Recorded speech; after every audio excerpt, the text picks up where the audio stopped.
সারা পৃথিবীর ইতিহাসে এই অভিযানকে এখনো শ্রেষ্ঠ মনে করা হয়।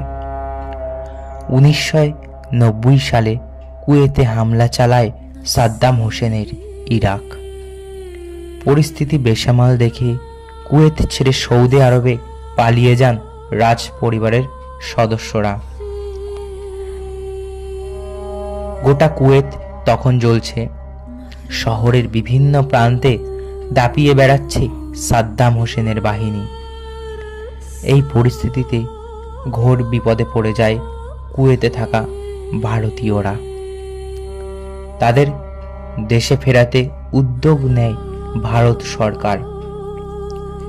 কুয়েতের মাটিতে সাদ্দাম হোসেনের সঙ্গে বৈঠকে বসে ভারতের প্রতিনিধি দল। ভারতীয়দের দেশে ফেরাতে রাজি হয়ে যান মধ্যপ্রাচ্যের তৎকালীন বেতাজ বাদশাহ সাদ্দাম হোসেন। তবে অনাবাসী ভারতীয়দের একটা অংশ থেকে যেতে চায় কুয়েতেই। বাড়ি গাড়ি এমনকি সম্পত্তির সবটুকুই কুয়েতে থেকে যাওয়ায় ফিরতে চাননি তারা। তার উপর সন্ত্রাস কবলিত কুয়েতে ভয়ে সিটিয়ে থাকা ভারতীয়দের বিমানবন্দরে নিয়ে আসাও একটা চ্যালেঞ্জ ছিল। 1990 সালের 14 আগস্ট শুরু হয়েছিল সেই অভিযান। ভারতীয় সেনা কুয়েতে গিয়ে সেখান থেকে রীতিমতো খুঁজে খুঁজে প্রত্যেক ভারতীয়কে নিরাপদে দেশে ফিরিয়ে আনে।